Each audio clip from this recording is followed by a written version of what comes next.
Welcome back, everyone who definitely didn't leave and totally stayed here, completely tuned into Vindal's stream from the last game because you are such avid followers of the L4D2 competitive community.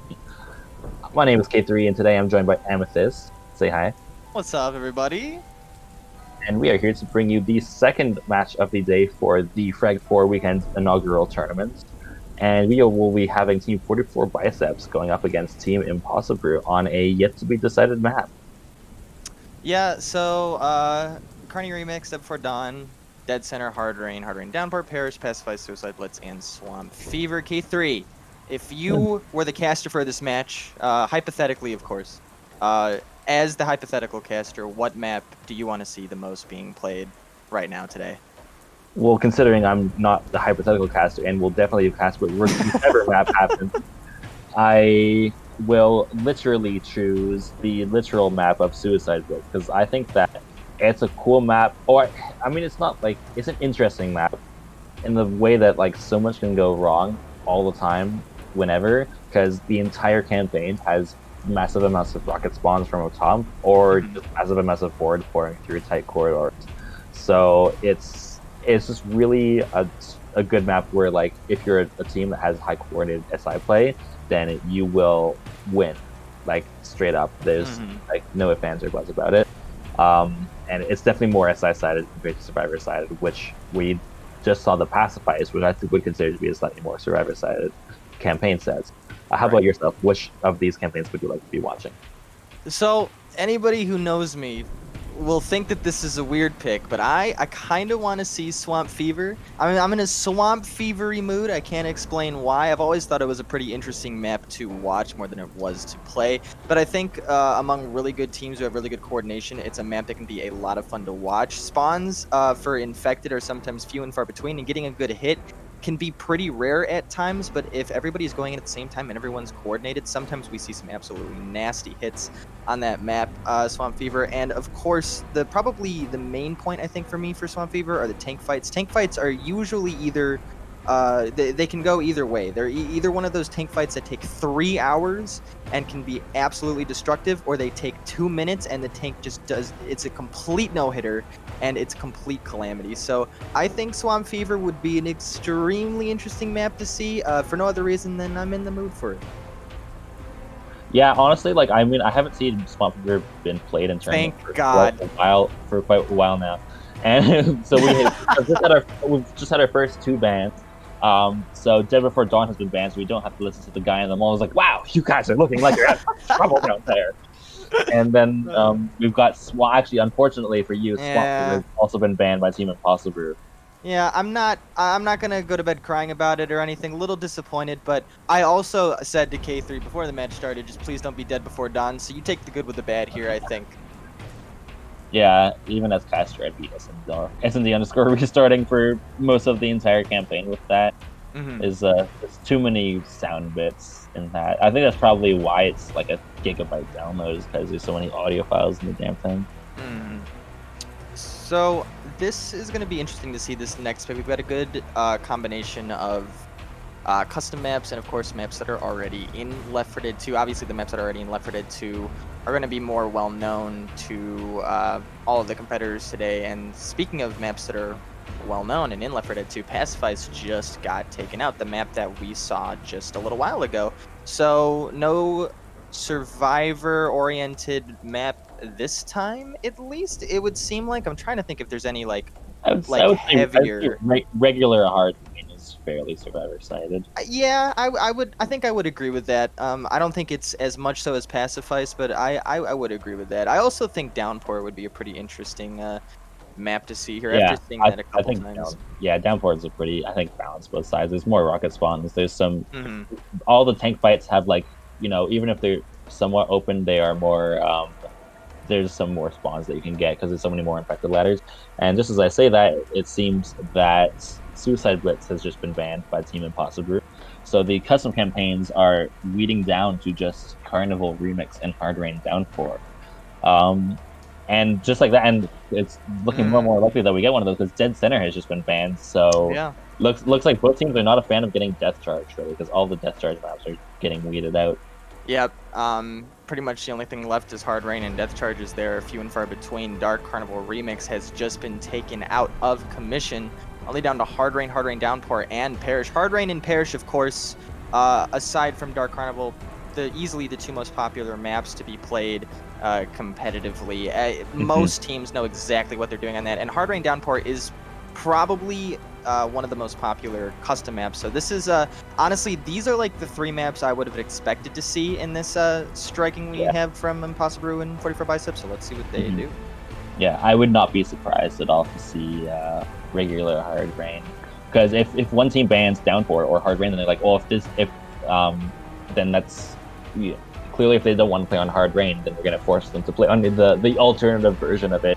And just like that, it looks like we're going to get either Hard Rain or Hard Rain Downpour. Ooh, okay. Whichever Impossibru likes. So if Impossibru is feeling confident as if they know Hard Rain Downpour, they are going to go Downpour. It's going to be Downpour. Wow, this is actually really cool. This was not, I was expecting, if I had to make a guess, I was going to guess regular Hard Rain from the beginning.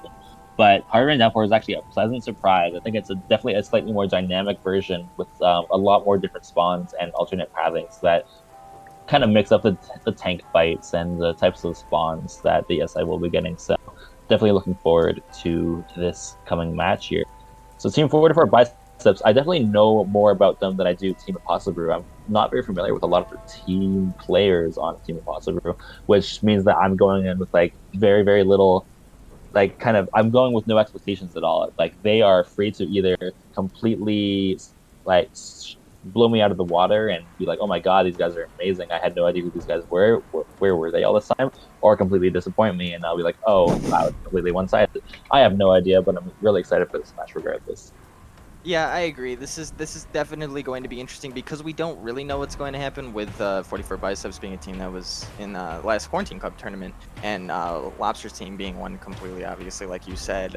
It kind of it's a mixed bag. We really don't know what we're going to see, but I think that's what's going to make this match extremely exciting. And not only are we going to see a team, just a really mixed bag teammates, but we're also going to see a map that I'm not going to say is not well known, because I'm sure all of these people playing in this game right now know Hard Rain Downpour, but obviously they don't know it as well as they do Hard Rain or the Perish. So this one's going to be all kinds of mixed up and all kinds of fun, and I'm really excited to see what craziness we're going to see as we get into the game. Yes, I would definitely say that. I think at this point, I mean, they definitely would not have allowed this map to get to the end if teams weren't both quite comfortable on it, which is exciting. I think that pretty much every single team that's been playing competitively for much time at this point knows Downpour fairly decently. Everyone knows, I mean, it's no secret where to go, where most of the good spawns are, but I think the minutia of the meta is still, for the most part, unexplored, because it's not played very often in pugs or in scrims outside of when the next, oh, Downpour is going to be in the tournaments, like a map list. And then people are like, oh shit, we don't know how to play Downpour, we better scrim the fuck out of it. That's pretty much the only times I see people really playing on that map much. So I think there's a couple of like different spawns and like combinations of, oh, if you pull here and you jockey him off the edge or whatever, those types of like little tiny small parts of the meta that could happen in Downpour are fairly unexplored. So there's still a lot, I think, open for there's still a lot of kind of interpretation of like play style to be established on the map. Yeah, and I think there's a lot of really fun tank fights on Hard Rain Downpour too. I like most of the tank fights I have come across, whether playing or watching it, I have enjoyed a lot more than I have Hard Rain. Hard Rain has some really dud tank fights, but I like most of them on Hard Rain Downpour. I think it's map 2 or 3 with the tank sitting on where that climbing sort of near the silos, where that tank would just be sort of really normal and really aggravating and extremely difficult for tank. Survivors have a bit more options on where to LOS a tank, and there's a bit more spawn points for infected. I like the tank on top of the roof of that one building where you can throw rocks through the ceilings. The tank at the very beginning of map 1. I like a lot of the tank fights here. I think they can be super interesting. I think they're very balanced for Survivor and infected. So that's another thing I really love about Hard Rain Downpour compared to its real human brother, Hard Rain, that exists in the game we play today, and most people play it.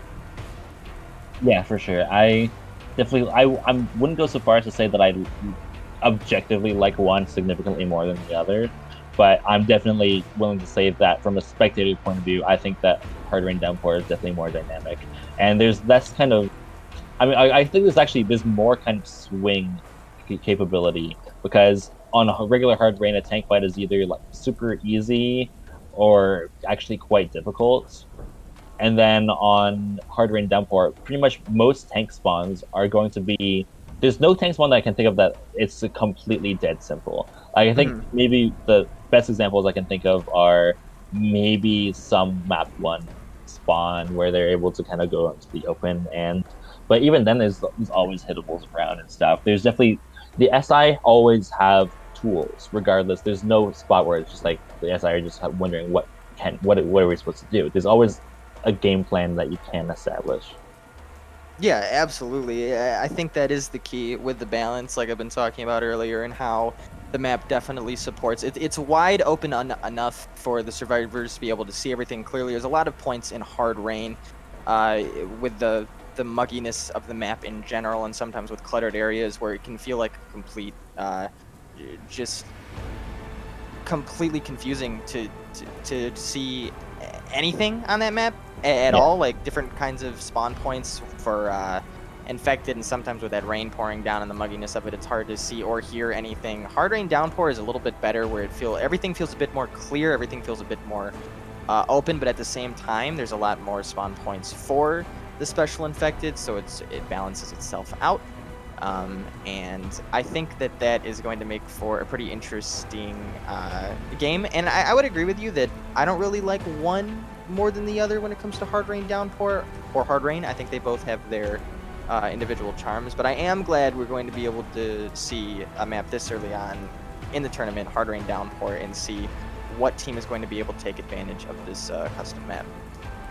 Yes, and we do have all of Team 44 Biceps already loaded up into the server. Currently, Free Oxley is sitting at a very high 235 ping or so, which is compared to the rest of his team, which are hovering around the 100 to 114 level. So, interest. I'm not sure. Does anybody know where Free Oxley comes from? Is he like a is he a Russian player? I have no idea. If anyone in chat could let us know, I would appreciate it, because that is going to be pretty important, because this is just one game, I believe, correct? Yeah, yeah. Okay. I believe we're playing like West Coast of South America versus Europe, and playing on a New York server. So pings should be fairly relatively balanced. Okay. Both teams playing on relatively high ping, which means that I think it's going to really come down to SI play. Is like who has a superior SI play, because it's going to be hard to get the shutdowns as a survivor when you're Hmm. playing these like both teams on an away server. Basically, it just comes down to like, okay, we know that they're going to have a harder, not impossible, but a harder time shooting us. Can we lock down our coordination as a side to just maximize damage on every single hit? I think that's Hmm. what these types of games usually come down to. So now, finally loading into the server. I finally found it for some. I was skipping around New York for what felt like 3 years. Finally getting in. This is So I was looking at the striking for all the teams as well, and all the who struck what map, and it didn't seem like either team really preferred custom to regular maps. It sort of felt like to me, and it seemed like that every team just sort of picked maps. I think in general, uh, they weren't super comfortable with, and there wasn't any real like. It didn't seem like to me there was any like, we want this map for sure. It was just sort of like, what do you guys feel comfortable with? Not this one. Yeah. Okay, let's get it out of here. Yeah, I don't think they were like they've been talking a lot, but I think if the map veto system becomes more kind of like more regular in the tournaments scene and people get used to it more, people will start to there I'm sure there'll be somewhat of a meta behind some things like, okay, so do we decide to not practice these two maps ever because we will always ban these two maps? Because you're, Hmm. I think every team will always get like what 3 bans. So there's, if you want to, you can always choose like you could choose to master like a handful of maps and then always just ban all of the rest. Yeah. Or like then there's also the thought of, okay, we know that this one team scrims Dark Rainy remix all the time. They're really, really good at that. And so you know that that's a map that you want to ban from them, even though you don't, even though that's a map that maybe you're more comfortable on. It's like, oh, these guys is one of our favorite maps, but these guys just know the map too well that we're not gonna let that happen. Like if I was playing against Team Frag4 itself, like I would be banning Hard Rain Downpour, for example, like almost every single time. They're very, very, very good on this map. Yeah, and there's another competitive edge to that you have to think about as well, where if you take a map that you don't think a whole lot of people know very well, like of the maps right here, it'd probably be Dead Before Dawn, I would Yeah, say. or Suicide Blitz. Or Suicide Blitz. Do you take that map and do you go, all right, team, I think we should scrim on there and try to force the other team's hand to try to whittle things down to that map? Or do you just go, because you could do that and you could get really good at Suicide Blitz and focus all your attention on Suicide Blitz and Dead Before Dawn, and then the other team just immediately bans those maps because nobody really plays them, and now you've just wasted your time. Yeah, and then or there's also the super like 5 levels deep meta is like, okay, do we mind game them with our banning order? It's like, okay, we really want to play on a non-custom map, so we're gonna start by banning regular Hard Rain and regular Swamp Fever out of the goal of them thinking, oh, they clearly want to play a custom map, so let's not let them play on a custom map, and then you'll whittle it down, and at the end you'll be playing Perish, and you'll be a happy camper. Yeah, absolutely. There's a lot of different combinations of strategies you can implement. Yes. Or there's also just the thing, which I think, considering that Left 4 Dead 2 players are typically, are not that interested in getting into the minutia of banning map metagame, that they'll probably just be like, fuck this map, I don't like this map. And there's like one person on the team is gonna be like, fuck Swamp Fever, and the other people are like, oh yeah, I hate Swamp Fever, and then they just won't play that. But I don't think there will be as much. I mean, this is Left 4 Dead 2 players we're talking about. This is already the fact that any of us are still playing this game this far into the future immediately puts into question our decision making skills. Oh, absolutely. Yeah, we're getting an update though. Don't forget about the update. I forgot Yes, I don't even the last stand. The Last Stand, dude. So many people who know that I play Left 4 Dead 2 like competitively, who don't even really know what that means when I say it. They go like, "Are you excited about The Last Stand?" And I just go, I guess." Like, like it's not I mean, really a big thing to me. I myself I'm cautiously optimistic about it because I looked at the teaser trailer, and at the end of it they had a whole list of developers, and it's not there will be the first official added campaign to like the official Valve roster since Coldstream. So that will be there, which will be, I believe, NF, who made Dark Carnival Remix and had a big hand in making this map that we're currently playing on, Hard Rain Downpour. NF, a former member of Team Serious Business, uh, is one of the lead map makers for that, and was able to pair up with Valve, which is pretty exciting. I guess it was essentially an update made by the community under the discretion and I guess the consent of Valve to make it official. And so it's not only a map though, there's various other gameplay changes and potential balance redos. I know that one of the developers that I saw on the list was our good friend Jacob, the maker of the original Pro Mod and the many iterations of Pro Mod thereafter, the favorite person in the community to blame for issues with the game. So very interested to see what's because he's a person who obviously knows competitive mod making for like design for versus. So maybe he took part in potentially maybe rebalancing vanilla versus slightly more, so that if you're a person that enjoys pubbing, that you might want to enjoy pubbing more often because it's rebalanced.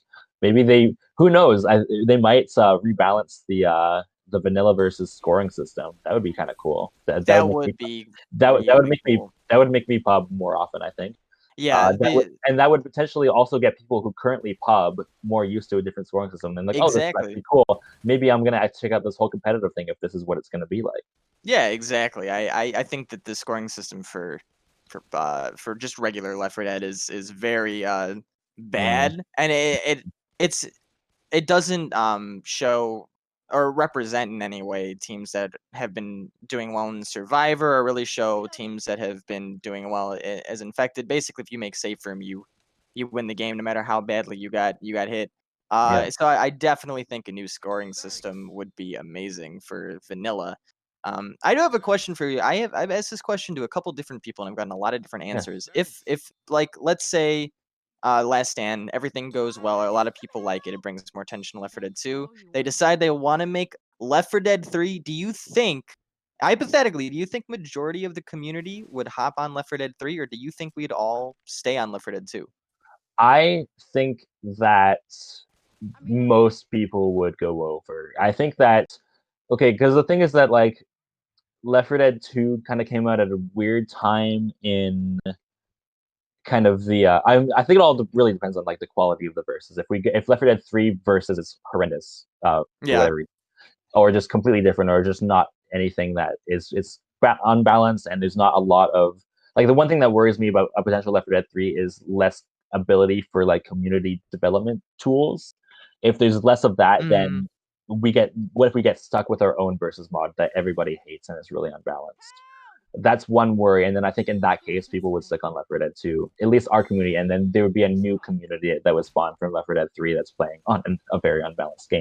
However, if there are community development tools or the versus we end up playing, we're like, hey, this is actually really good and fairly balanced. This is much better.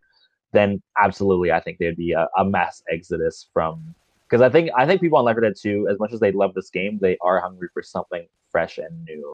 That yeah, is, it's like everyone knows Dark Carnival to death. Everyone knows all these different hits on all the maps, and even on the custom campaigns, you see absolute expertise on a lot of them at this point. People are very hungry for some fresh gameplay and some updated, more modern graphics, some smoother gameplay, some new infected.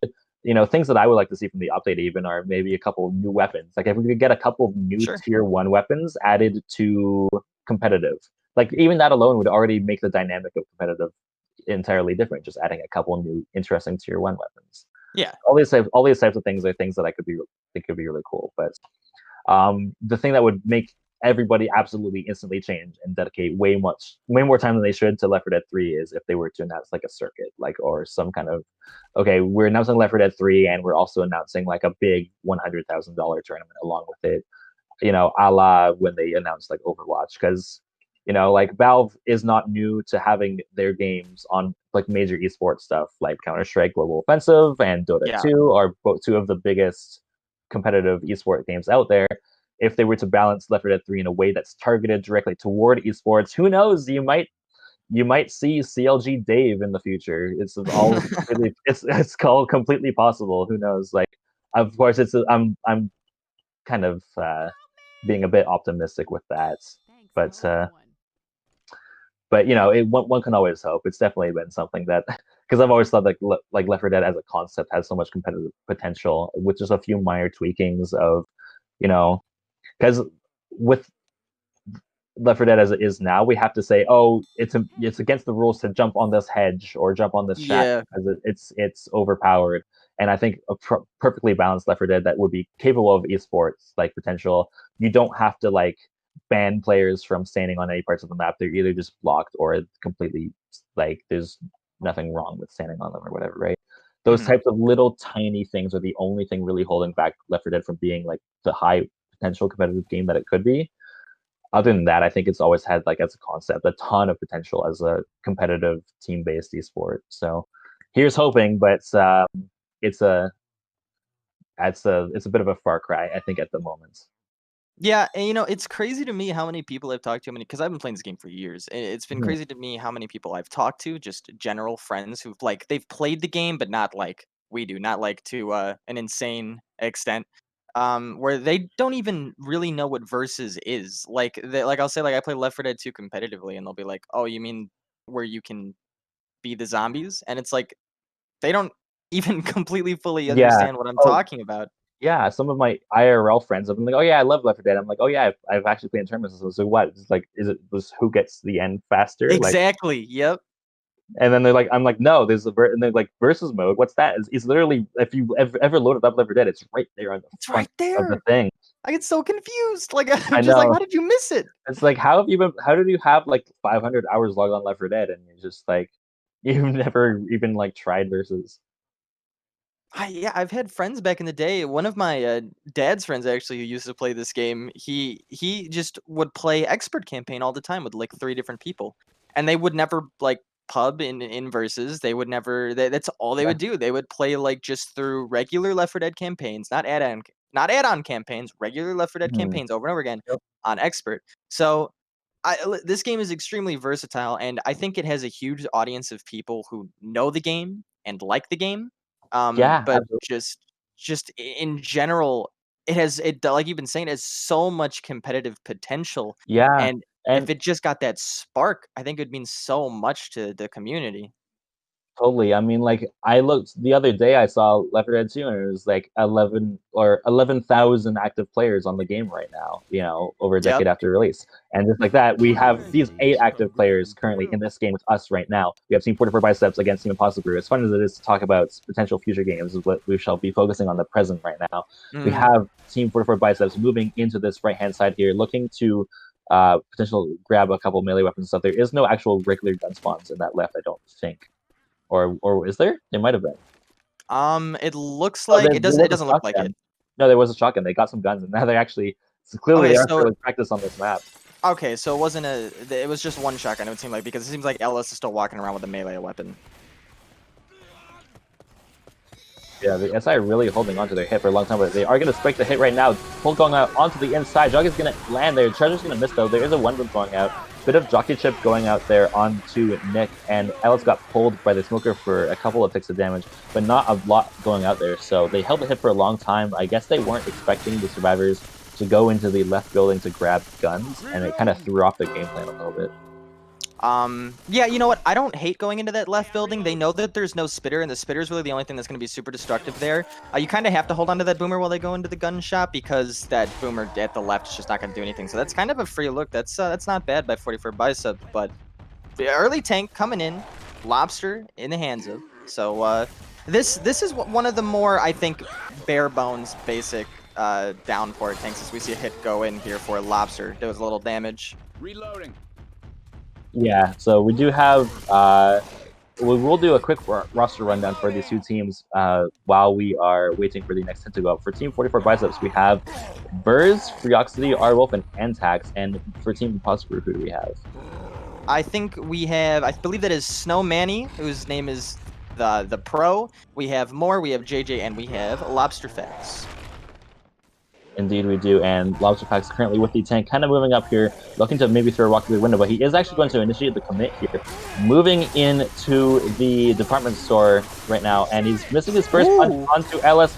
He's kind of getting juked out a lot. He's still no! his first punch. This is support went in really early. He finally gets a lock up onto Antax, but it's really too late. He won't even be able to get this down. It doesn't look like before the SI are able to get completely shut down, and that's going to be a pretty solid take there. It looked like the tank went in, and after missing a couple punches, the SI were like, oh shit, panic, go, go, go. And then two of them just got shut down, and with that smoker as the only support, that's not even going to be one in cap. Yeah, as somebody who wasn't in the lobby and wasn't actually listening to the call from Lobster right there, I have to hope that he called in that hit, because missing 2 punches, honestly, as long as you get in corner, isn't that big of a deal if you get a 3 cap. You just got to be patient. Yeah, we do have this one hit going in here. The Charger did get shut down. Jockey got a nice jock in the spit there onto Arwolf for a little bit of damage, and the pull went out onto Freoxity, I think, for a second. So, they've done some pretty decent ships since the tank, but Survivors are now just rolling, and they've only got, probably about, I guess it's 3 more hits before the safe room. Maybe if they completely go through this area, they might even be able to put that down to just a couple, depending on when the SI decide to hit, if they want to just keep throwing hits at them out of panic or wait for the choke points. Yeah, I think you have to focus on at least getting 3 hits here. Still a lot of bonus on 44 Biceps side, and they need to start chipping that down. Boomer spawns way behind everybody. I guess was trying to go for Ellis, but just got shut down. Smoker missed. Charger went for a charge across the world and got shut down. Yeah. That's you see, that's okay. I don't hate that, mostly because it's hard to do anything with that hit there anyway, especially with the boomer. Yeah, that's true. Although I would have liked to see them wait for maybe this kind of awning tent thing. This kind of, I think it's not really a choke point. It's way closer to a choke point, and then because clearly they took that hit way back there and they're already all the way up here. So clearly they would have only had 2 hits left in the map, regardless of where they decided to hit. So I would have liked for them to wait maybe a tiny bit longer and make the survivors play their game. We have another boomer whiffing his boom and getting shut down. This is like 0 boomers have landed this entire map so far. This has been excellent shutdowns onto the SI by the survivors. That's a complete 0 damage shutdown coming out of that last hit. Very, very, very nicely taken by Team 44Biceps, and they are going to be walking into the safe room, setting the pace for the first map at about a 713 bonus, unless they can. I think they get one more hit though. I think that if Snow stalls here, I think they get one more hit. Maybe they got one more spawn. They go now. They're in. Yep. And that's going to be a 1212 bonus or match score rather for Team 44Biceps off of the first map, really setting the pace for the rest of the game and proving that, yeah, we are the favorites to win this match for a reason. You know, I haven't heard of a lot of the players on Impossibru, and I guess this is their chance to kind of make a bit of a name for themselves on the Left 4 Dead 2 stage. One thing I want to talk about a little bit, just as a team chemistry thing, is something I talked about a little bit during Lobster's actual tank, and that was the tank itself and when the support went in. So that's one of the biggest things with team chemistry is sending support in at the right time with the tank. Tank misses a couple punches there. I think it's normal to get anxiety and want to go in. I wasn't in Lobster's private quarters with his teammates, so I really hope he told them to go in yet, because Lobster still very easily, after missing 2 punches, could have got a corner, and that could have been pretty disastrous if the hit was timed well, but they sort of went in very early, like you said, and I really have to hope that Lobster called that and they didn't just do that for no reason. Yeah, it's definitely a potential panic move. But we do have Lobster potential. Do you know if he speaks Spanish? Is he like speaking Spanish to his fellow South American and Mexican cohorts? I think he does. I'm like literally 34% sure he does. That's about how sure I am. Yeah, well, because otherwise that would create some very large communication issues on the team. Regardless, we do have the Smoker going in here. It's going to get very quickly cleared, and the Treasure has no hope of landing on anything after that. Treasure is actually going to end up getting a slap onto Nick there. Overall, though, very nicely shut down by the survivors, not giving much way for the SI to land anything. And now the first tank of 44Biceps' game here will be up in the hands of Antax. So one thing real quick I wanted to notice, which could be a problem, was Snow's ping has been sort of been a little flaky. He's sort of shooting between like 130 and 160 right now, and that inconsistency of ping can really mess up your SI and your survivor, so I hope that doesn't end up being an issue for him. It's still steadily going down, and I hope it stays around there, but like just then it popped up like 7 pings, so I hope that's not a consistent issue for him. Yeah, for sure. Free Oxley, though, still sitting at 230 ping, and I'm still unaware of exactly where his ping derives from, but do have the tank very sneakily going on here. I'm not sure if the survivors are aware where he is. Yeah, he is going to drop on right on top of them, looking for the early corner. Is actually going to find the early corner. I don't think that's a 2-boom landing onto 2 other survivors. Looking very, very bad. This is going to be an in-cut out onto Nick unless he can get out of there, and that will be... Nick actually took his pills and got down at the same time. Oh, no. This is potentially turning into a wipe right here, unless the SI can do something really quickly to get shut down, but that's going to be kept landing. And this got to be a wipe. It's going to be the wipe out onto Team Impossibru. That was just too nicely played by the SI for the survivors to really have any hope of doing anything, and a really weird pull going out onto Coach to finish it off. See, so that was a special infected hit that showed team coordination. Tank went in, pushed a couple survivors towards where he knew where the boomer was. Boomer dropped on him, got a sweet, I think it was 2-boom. And then the rest of the hit just sort of chilled. They waited. They knew the tank still had quite a bit of health, and they knew it wasn't getting shot because of the 2-boom. Everything went in a little later. Charger landed. Jockey landed. Moore couldn't do anything. The complete opposite from what happened on Impossibru's side, and really, really good stuff by 44Biceps. Yeah, definitely. That was pretty picture perfect. I don't think the survivors were quite ready for the tank to commit from the top there, and then he found the corner too quickly out onto Nick and just finished his food, which is the important thing to do as tank there. And then 2-boom came in when the survivors were panicking from the tank commit, scored a nice 2-boom, and then a 2-cap land ready. You could not ask for better support, and for the tank to do his job more correctly. So very nicely done by them, and they're already off to about an 1100 and what's 56 lead or something like that. Yeah. The ball is firmly in Impossibru's court right now oh, I guess you could say it's in 44Biceps court right now to just not completely drop it, because this is a 1200 point lead by map 2.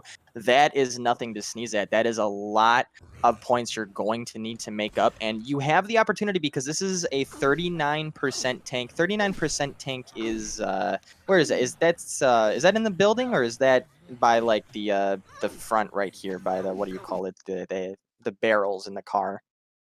I think that this will be probably in a spot where they can push into the room with the skylights. Okay, I think that's that's probably still early. That's still early in the map, and that tank has a lot of damage potential. So this is, and Prosper just got to get it together, infected side for sure right now, and start going in together.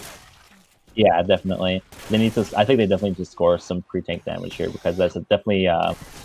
While it's pretty easy for the tank to get one corner, it's hard to get a wipe. And this Treasury is actually going to go in here with his charge out onto Rochelle, and Hunter's just going to get really nicely skated and shut down there in the building, and that's going to be very little damage going out from that hit.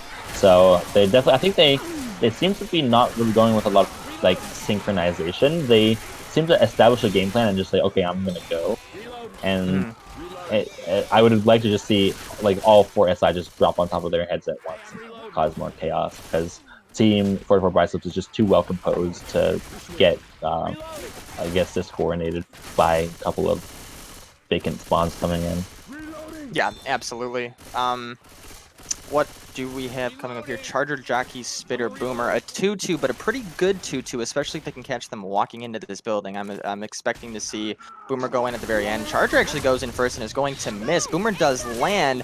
That's a little questionable, because I thought we were going to see maybe the Jockey go in first or the Boomer spawn as a distraction, the Charger come in from behind. But if you send the Charger in first, especially from a rocket spawn area, all that's going to do is cause people to target them. And even if people get Boom, it's only a 2-2. The Charger was the main piece there, now it's dead.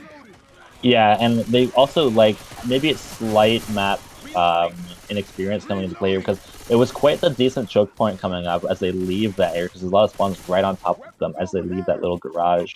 And they decided to just all rocket spawn from behind instead of doing anything else. But they do actually have a nice hit coming in here. That's going to be a Hunter landing for some pretty decent chip here. Charger's going to get one punch, and Smoker landed for a little bit. So that's pretty decent damage spread. So if they keep hitting like that, then they'll definitely whittle away the health a bit more consistently. And we do actually have this first tank up, and they are actually opting to run back. I'm pretty sure the tank could actually get over there and cut them off. He goes behind the back way, but the tank actually going all the way around, maybe showing that he doesn't quite know all of the tank pathing that you could do with this map. You could actually, I believe he would have been able to climb up the silo around further forward into the map and then just jump around, and you probably could have cut them off.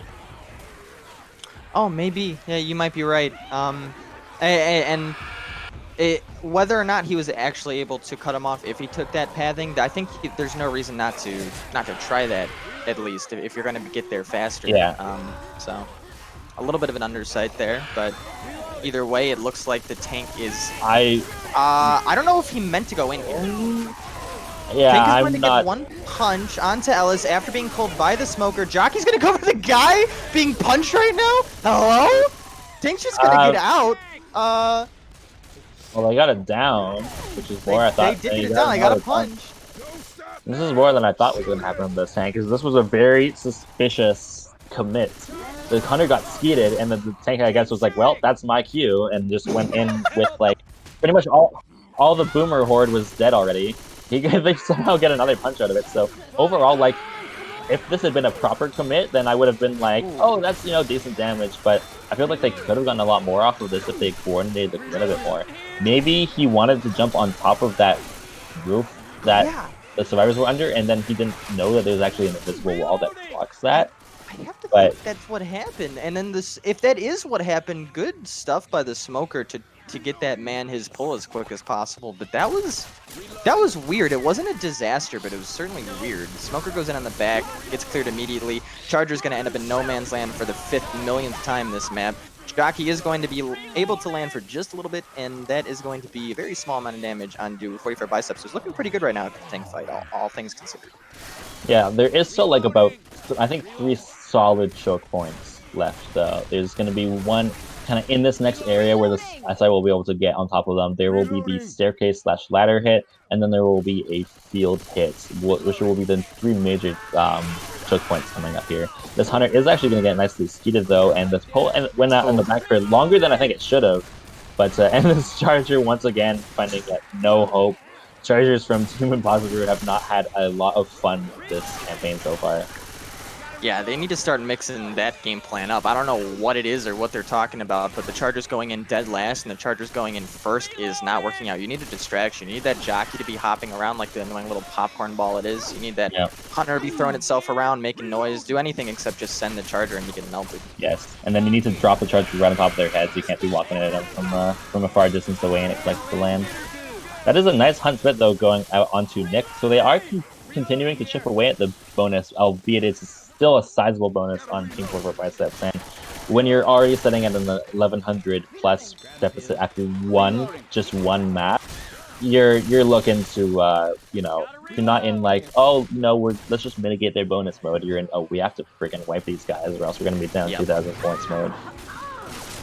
Boomer is going to land a 2-boom right there. The Jockey, the Smoker, and Charger are left.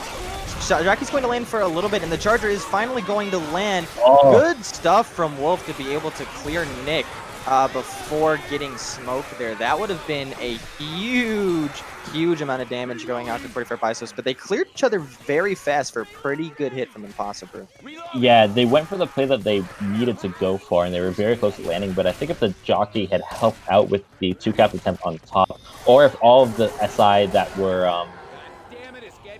not, or all of the cappers had gone on the 2 bottom people who were not boomed and left the 2 boom people up top, maybe it could have resulted in a bit more damage. Hunter's having a little bit of trouble finding a target, but he does manage to connect with the spit block. That's going to be a bit of damage that onto impact.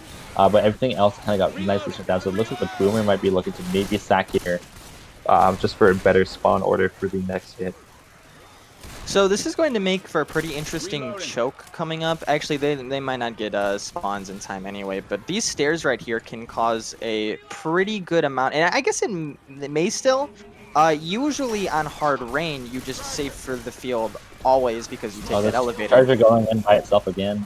Yeah, everything sort of, not even in the Charger there, everything sort of went in by itself, and nothing landed. The Boomer went in at the end there, and that's just like what I was talking about there for that field hit. On hard rain, you always save for the field hit, but here you can decide whether or not to go on stairs or field, because the stairs can be kind of dangerous. They opted the stairs, and now that's a free field, and 44Biceps is a lot of bonus still. Yeah, they had their minds completely dead set on going on the stairs, and they to the point where, like, okay, they're pretty much past the stairs, but we're so completely adamant about doing a stair hit that we're going to throw our hit at them anyway. Instead of what I think they should have done is just cut their losses and just commit completely to a really properly set up field hit. And if they had done that, I think they would have had a better chance to do damage. That being said, they did take a lot of the bonus down off of Team 44Biceps, but Team 44Biceps kept up most of their damage bonus intact, which allowed them to walk in with a 340 bonus, bringing their grand total after 2 maps to an over 1,000 point average for each map, which is very solid. I say right now, if you are Team Impossibru, you have to be, well, 1, you can't wipe here, you lose. And 2, you have to probably be aiming for about a 120 point bonus per person here. You definitely want to get into the 100s to try to crawl your way back into this map. You want to get yourself out of the 4 deficit range, I guess you could call it. You don't want to be down by 1,000 points at all. And this is the map where you got to turn that around. You need to have a really solid tank fight here, and you need to take these 3 couple of jokes that can be pretty nasty really, really well. Yeah, they're currently at the deficit where they cannot basically come back off of 1 map. What they need to do with this map is to bring the score close enough that should they get the wipes that they absolutely need in the next 2 maps, that they won't need, perfect bonus. That all they'll have to do is win this map by a bit, and then reasonably solidly win the next 2 maps after that, and they can come back. But other than that, that's pretty much their only way out, because you do not want to put your survivor team in a position where you have to win a map by like 800 or 900 points in order to be able to have any shot at the game. All they need to do is keep it closer than it was before, and they'll still be in the game. Chargers, Smoker, Boomer, Hunter. This hit is pretty much exactly the same as it is on Hard Rain. You're going to see that Boomer come down from the roof probably right about now, and boom, but it is going to get popped looking right up at that roof. The Hunter's going to come in as the Smoker goes in. Charger is going to miss just barely, but there is a 2-cap lasting for a lot longer than I thought there would be, and that is a pretty good chunk of damage onto Lobster and Snow already. Yeah, probably more damage than should have landed. It looks like a bunch of people ran out of bullets in their clip and decided to take out their pistols for those flares, and like I guess they were just not quite the best ammo management when they were trying to shut things down, and got caught trying to pistol clear some SI off of their teammates and stuff. So pretty solid damage there by Team 44Biceps, but they are set up for this next little choke point. Jockey is looking to kind of get something sneaky on them, looking to get a nice little silencer jockey separation, but the Spick already went down even though they have a charger up, which I believe is maybe a slight bit of a misplay there, because they had a really nice charge for opportunity and the Spicker just kind of threw himself in there. They are electing to throw the rest of the hit, and they will get a punch charge combination with the jockey assist onto Coach. That will be all she said for that hit, and they will be having the tank spawn up. Actually, I get a really nice wait a minute, jockey. The jockey? Hunter coming in, looking for the cover, is going to look for out on Rochelle, but is going to get nice escape. This jockey is doing absolute work onto Team Impossibru. Very nice done by Andax, finding that separation. I guess Andax just caught Lobster going shopping, and now the tank is going to be spawning up soon in this room, and I'm going to be interested to see if Team Impossibru will end up taking this in here, or if they are going to run back. They are going to run back, so this is the tank's opportunity. The tank is already climbing up, and he will be able to cut them off if they decide to go back. And the survivors are committing to the run back. This is looking really, really bad. Tank is already there. He's crouching. I'm not sure if the survivors know about this. I don't think they know at all. I don't think they know at all. Oh no, this is not good. Watch this. Tank's going to drop right in now. Oh, the bait! Wait a minute. Open. Ellis didn't know. Lobster didn't know. And he's getting multi. Oh, this is just done. There's no hope. This is a wipe. That's just like that. In 5 seconds, they just got wiped. Clearly, Nick knew something, and he was like, "Oh, the tank's about to drop here. I just realized." And then Ellis Lobster just held the S into the tank and just got completely bodied. And then all of a sudden, it was just multis, and then tank still alive with almost all of his health. And that's a really, really, really rough look. They're now down about 1,900 points, and if they do not win the next 2 maps by literally wiping with the tank and making at least 300, 400, or more than that, like 600 bonus on each map, then they're really just putting the nail in their own coffin. They need something absolutely massive right now. So I think this is a combination of just a couple people on Impossibru's side just really not too familiar with team chemistry. That's what it feels like to me, more than the not knowing the map. I'm not sure, because I don't know the exact map knowledge of everybody on Team Impossibru. It didn't seem like Manny, I think it was Manny, whoever had that second chapter tank, it didn't seem like they knew that was a spot that they could get to, and it didn't seem like Lobster really knew either, and if he did not hear that tank on top of the roof, which, give him credit, sometimes Left 4 Dead 2's audio problems can be questionable, to say the least. But I think that there is a little bit of a disconnect when it comes to communication on recognition on Team Impossibru right now. Yeah, definitely. I mean, it could just be the fact that they haven't been playing together as long, or if they're just not communicating fully properly. But regardless, they're just definitely not playing as together as they could be. They're looking for a nice. They do find a nice separation jock, and the Hunter is going to go down with a spit assist on top of that. Charger is actually going to bring Nick back into the spit. That's a ton of damage on traverses. That's massive. Like, if they had been hitting like that the entire game, this game would be a lot closer, because that was really fantastic side play there. Yeah, you get to experiment a little bit there with that hit, considering the fact that you don't usually hit there on Hard Rain, but since there's no field, you can sort of go wild there, and spawning from the top of that gas station can result in a lot of just frustrating damage on the survivor side. So really good job there by 44Biceps, but they are going to shut down this hit here that sort of, once again, kind of went in one by one there. Yeah. I mean, like, I think that with their SI hits and their Survivor, like, shooting, they've proven that mechanically they are, like Impossibru is solid players, but their coordination and their positioning on Survivor and SI, it just leaves something to be desired at the moment. And they're just getting slightly outclassed in terms of strategy and implementation thereof by Team 44Biceps, who once again completely dismantled that last hit there. And just absolutely held W to the choke because they knew that the hit was down. And once again, Team Impossibru just kind of getting a little bit caught off guard by the W holding of Team 44Biceps.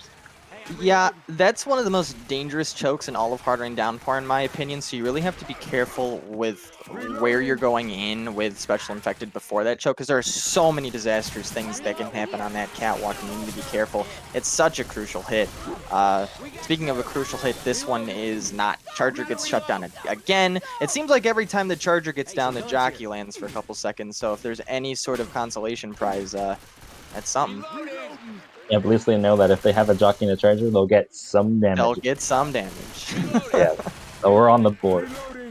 But yeah, it looks like they might be able to squeak in one last hit before this tank spawns, but I would be more interested to see them maybe paying closer attention to the tank spam, and that, yeah, Boomer is going to get Misty Pop there. Charger's going to find absolutely nothing and get railed down with uses there. And Smoker finds a bit of a pull, which is going to put versus slow again. They have forces of pills, and now, see, they just hit right before the tank spawns. While I had 4 SI up, and the survivors, regardless of where they wanted to go, they would have had to transition somewhere, and I would have liked to see the SI hit maybe saved for the transition and to maybe drop a boom on top of them or something like that, because then you're forcing the survivor's hand, and instead the survivors get to go exactly where they want to go without any kind of resistance. Yeah, absolutely. So this is, I have to put up spec pad, I'm on a dummy. So this is going to be another tank fight that's very similar to regular hard rain, as we see a hit go in right here. Just tank saying, hey, go in, Charger, Boomer, I don't want any of you, I want the Smoker Hunter. And those are pretty, a Smoker Hunter jockey for regular hard rain for this specific tank fight. The pretty popular options. Boomer can be pretty hard to land here if you're watching the sheds, and Charger can be a complete joke. And I don't think that Impossibru really wants to chance the Charger right now, so I don't hate this 3 secure for this tank that's probably about to go in the hands of Moore. The Lobster just pre-spawning the Hunter. Oh, no. Reason getting shut down. Early pull is not going to be able to land. Tank is looking for something. Still isn't able to find his corner, but is going to get Nick cornered. But oh my god! Tank is whipping 3 punches onto Nick. There's just completely in the corner. And manages to plug Nick, somehow punches Nick out of the tiny, tiny little corner there. And that's going to be only 2 punches with this tank, and his entire support hit basically got just completely shut down. Bit of a misplay there by Lobster, who kind of pre-spawns his Hunter and just got killed off by the Uzi because he thought he couldn't be seen. And yeah, that's going to be a very low health tank now, looking for something onto 44Biceps, who are still sitting at over 700 bonus, and that's this is very looking grim right now. They need to land something absolutely massive, or else this is just going to absolutely be a wrap right now. This tank is slowly climbing in AI form right now. In fact, it's going to have to help out right away, because you know who that tank is going to go for. Its AI brain is saying, I want to go for the boom guy, going after Ferocity, going to climb over the ramp slowly, swing and a miss, and that is going to be the tank in the hands of Moore. Verez, the God Gamer, treating that tank like a yo-yo, just going back and forth in that corner. You can't touch me. Jumping, dodging, getting some axe swings in. That tank wasn't able to get pretty much of anything, especially with Lobster unfortunately dying very early on. Yeah, that was definitely a couple of small mistakes on the SI, but also just the survivors, like versus Nick there, put on the dancing shoes in that little corner to juke out the tank 3 times while cornered. And nicely done by them. And the Charger's going to look for something, but got a little bit impatient and misses his charge onto Ferocity. And this is now going to be the survivors with over 500 bonus still, looking to walk into the safe room, and all they have to stop them is a jockey and a hunter. Looking for something. There's going to be a walk-kick landing for about 5 damage there. Jockey's going to look for something. Is actually going to land on the coach in the back for a couple ticks, bringing them down a little bit. We'll see if the last spawns can stop their damage mitigation a little bit more, but the Boomer's just going to get popped, and Smoker's got no chance of getting any damage, and that's just going to be Team 44Biceps walking into the safe room once again with another 1,000 point plus chapter. And yeah, there you go. 3,272 points out of 3 maps for Team 44Biceps. Currently beating Team Impossibru by a magnitude of 10, unless they are able to turn something around right now. Yeah, this has gone from a competitive game between Impossibru and 44Biceps to 44Biceps compilation clips that they're going to send in to different scouts to get professionally added to an esports team. This has just been all 44Biceps all the time. Good performance on Infected, Survivor, and Tank. Have had over 1,000 rounds every single time, like you've said. As they're going to go in here with this Infected hit, they're going to go early. In fact, they're not going to wait on top of that gas station, and that is going to reward them an early charge spit in that gas station, which is going to do a lot of damage to Lobster. They have been on all facets, and it's just been amazing for 44Biceps this game. Yeah, these guys must be expert fishermen, because they seem to be the absolute counters to Lobster at every single corner.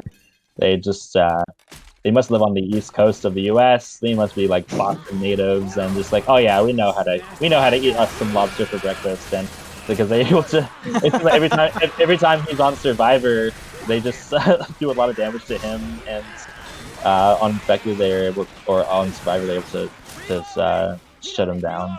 So yeah, they're just they're doing really well here to consistently do damage and just stay coordinated. They know that even though they're really far in the lead, they're not slowing down their attack yet, and that's the kind of consistency that you'll need in the in the later stages, and when they're potentially going to be playing against Team Dakota Bangs Dennis in the finals of this tournament tomorrow. They will definitely need to hold up this level of play throughout the entire game, because that's going to be a tight match. So this is going to be that dangerous hit I was talking about earlier that can be disastrous. Charger went in a little bit late and is going to get absolutely demolished. But just like on Impossibru's side, if there is a Charger in the woods that makes no noise, there's a jockey that lands. And he did land for a little bit of damage, and that'll be all for that hit. On a pretty good take from Impossibru there on a pretty dangerous choke. Yeah, for sure. And I mean, Team Impossibru, this has definitely been their best Survivor performance thus far into the maps. They're still sitting at everyone healthy. They've only committed 1 set of pills. They're through 2 of the major chokes in the map so far, and they're going to be walking into the tank in good shape to be able to take it down. And if they can only maybe take 1 end cap or less off of this tank, then they're still going to be keeping good pace. We have actually a quad cover. Oh yeah. One. Just 1 slam going out onto Rochelle off of that quad cap attempt. So, Team Impossibru, they're not slowing down. The win may have been taken a bit out of their sails, but they're going to switch to motor mode and go on electric and gas for the rest of their for the rest of their boat trip. No holes in their sails are going to stop them from, still trying their best for the rest of this map. And oh yeah, they put their front foot forward, absolutely powering through this as much as they can. They're just, I think right now more than anything else, this is probably a pretty good learning experience for them. I would hazard to guess that, except for Lobster, who a lot of people in the community know is a pretty common name that we see. He's been on a couple of good teams in the past and is a very solid player. I think that most of the players on this team are relatively new and are still sort of learning. So if that's the case, obviously no harm done to just this tournament appearance. Wait a minute. I think could be a commit. Yeah, the tank just decided to commit off of the top. He was getting railed down. He's already at 50% HP. The Charger did whip, but Tank is now finally getting his punches. But the Tank is at red HP now. This is potentially going to be turning into the first tank shutdown for Team Impossibru, but they are getting tapped in the back, taking so much damage. Tank's still barely alive, hanging on. This should be a dead tank. Looking for 1 last rock, is going to miss it, and that will be the first tank kill for Team Impossibru. Nicely done there, but yeah, they I guess it was Arwolf that showed just slightly superior map knowledge, getting all the way on top of the full building and not just in that window there, and just found a good commit path, but wasn't able to get quite the cutoff that he was looking for. So The push forward from Team Impossibru was slightly suspect, but they managed to get away with it somewhat, regardless of the fact that they took a lot of damage. Yeah, hit's gonna go in there. Hunter's going to land, and Spitter's going to land as well. Does that spit? That spit does hit. I thought for maybe he was on a rail, but JJ's gonna go down. Yeah, I saw the stars in the eyes of that tank who thought he was gonna be able to cut them off. That would have been a really good commit, but just wasn't able to quite get it. A pretty good support for that tank though, because he was able to do quite a bit of damage. And right now, I don't think there's a. Not everybody has gone down yet. I think Manny still hasn't gone down, but not a whole lot of bonus are working with right now. This is the separation. Oh no! It doesn't look like anyone's going for Ellis, which is lucky, but what's unlucky is that Charger is going to land on Lobster Facts. Another pretty decent hit goes in. I'm not sure if Veres is going to try to keep that smoker, or it looks like he's going to respond it, so that's just another pretty solid hit there from 44Biceps. Yeah, the rest of the jockey that tried to capitalize on the separation that Ellis had, but he nicely M2'd and shut down that jockey, preventing any absolute disasters from happening. I'm not sure if you knew about the shortcut on top of the truck. Spit's going to go down, going to look for the in-cap onto Rochelle. Actually going to miss onto the 1 health survivor. Nick is now down, but that will be the in-cap out onto Rochelle, who is going to now be black and white upon revival. But they are so close to the safe room. Come on, guys. I have absolute faith that they're going to walk into the safe room. They have to make a map. That's the dream right now. This is so close, but those spawns are looking pretty close to being up from 44Biceps. They want to keep them out of the safe room when they want to add this clip to their frag video. They need to go in now. Charger's going to get Nick. Boomer's going to not be able to do anything, and it looks like Spitter's taking a nap, so it looks like they have made a safe room. Yes, hats off to them. They walked in with 0 bonus, but they made a map regardless. Had this been on vanilla, they would have made 100 bonus, so... Team Impossibru is showing that regardless of the fact that they took 2 very difficult maps off of the get-go, they have, after going down by a lot, they had their best map on map 3. So, it's definitely showing signs of life when a team is able to go down a lot and then still do their best after being down. It shows that they're able to persevere even when they are in very tough scenarios, and even if they aren't able to make a comeback to the point where they can win a certain game, it shows potential for their perseverance in tournaments and matches in the future. I do have to wonder, though, from Impossibru's side, if a lot of players on that team are sort of new and still sort of like, maybe not new in the sense that they're like rookies or anything, but just in general, like trying to get a bit more leadway into the competitive scene. I do wonder why they choose Hard Rain Downpour here instead of a vanilla map, which is something I've been sort of questioning ever since this match has started, as the Charger is going to go in from the top of the roof. Spitter's looking to spit on the Charger. He is going to be able to. A Charger is going to land for Impossibru. Things are looking up. Damn, that was a ton of damage. Orlf had a hard time getting out of that split there. And I should mention that I do have a lot of respect for players from regions that other than like America and Europe, because all of this, there is a lot of mixes and pugs that go down in various regions of the world. But in terms of tournament matches and tournament level scrims, North America and Europe definitely has the highest by far amount of activity. And we actually have some separation on the coach going here. He's gonna get, the spit's gonna barely miss onto him. That's gonna be not quite as much damage as I thought was going to happen from that hit. But yeah, as I was saying, it's just like, I think that teams in, say, South America and Asia, even though there might be lots of mixes that happen around there is not as much access to good quality scrims that you can have.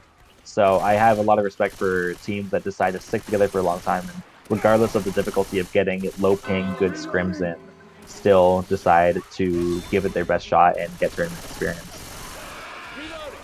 Rest of the set's going to go in here after being shut down. Boomer's going to try to get the Survivor side to pop on that car, but they're too far away now to be able to activate it.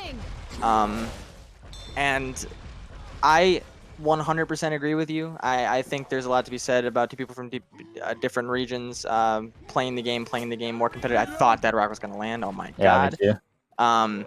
Because it is one of those things that's going to be the thing if L4D2 is going to make a resurgence and sort of like just in general. I think different players from different areas other than NA and EU playing competitively, they are going to be a big part of sort of the Left 4 Dead scene in months and maybe even years to come. Is the rest of it's going to go in here as Jockey's going to stay on Nick for 3 million years. Oh my goodness. Yeah, it's really an optimal clear there, but yeah, one of the things I've always liked about Left 4 Dead is that even though the competitive community has always been small, it's always been extremely international. Like, if you've got only 30 teams signed up to a major tournament, like, there will be no more than like 5 or 6 of those teams from like one specific region usually. Right. Like, yeah. you know, you'll get like 30 teams and only 5 or 6 of them will be from North America, and then you'll get 5, like maybe 6 or 7 from Europe, and then 2 from Russia, 3 from Asia, 1 or 2 from Australia, New Zealand, that kind of thing, right? And I've always loved how super international it is, and just regardless of the fact that we have to play on tank, where there's a lot of determination, just as determined as this tank is to get this wipe onto the survivors. Hunter getting a really nice separation there out onto Coach, looking for the clear, but the car is rolling in. Oh my goodness! That was the most amazing car.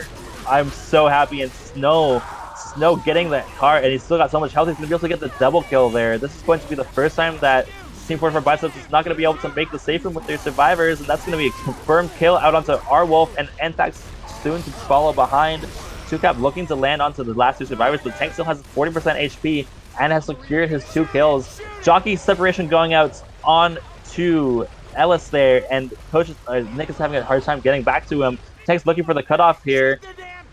This has been an amazing tank fight for Team Impossibru, finally just putting their SI to the demonstration of their capabilities. Yeah, I'm not sure if it's a situation of 44Biceps being a little too cocky, but whoever was separated there and had to be rescued by that Hunter definitely put 44Biceps in a bit of a risky position.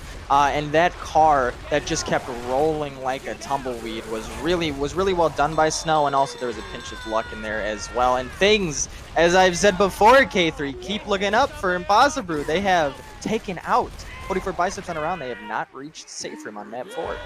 Yeah, just like showing signs of not only life but signs of improvement.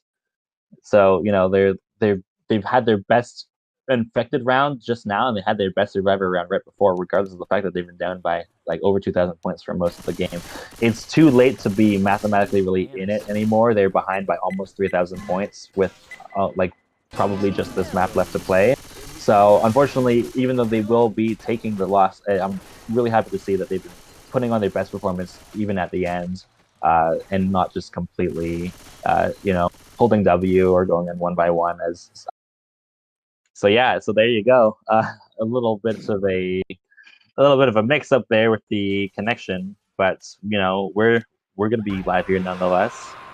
Reloading. I need to actually get back into Left 4 Dead 2 real quick.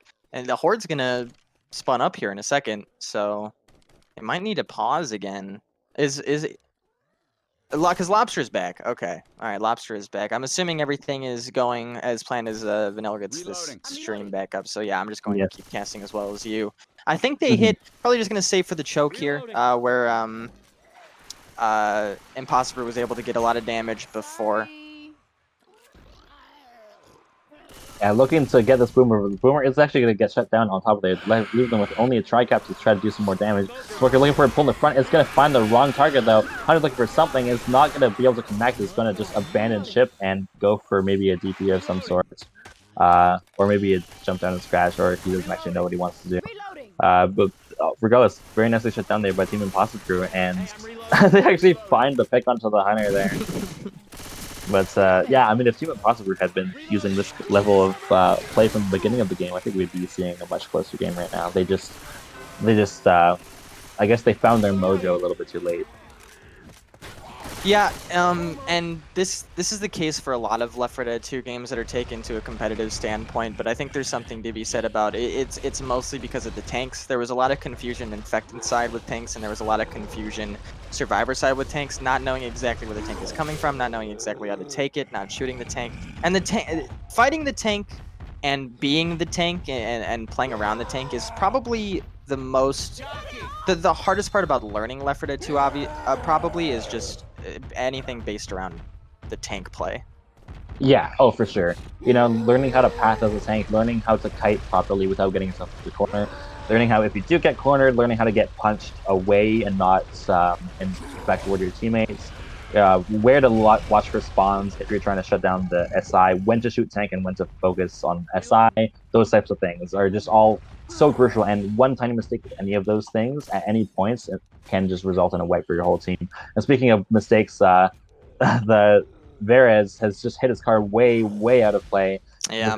But it puts him in a very compromised position for this commit here. He's going to have to drop right on top. He's low on control. He's got to go in now. He's going to find the commit, but he's going to miss the first punch out onto Rochelle. But he finds that Rochelle did not take her pills. She was only 2 punch, but opted to not take her pills before the commit. Takes down to 50% health. He's looking for something. He's going to find another punch out onto LS, looking for to complete that corner.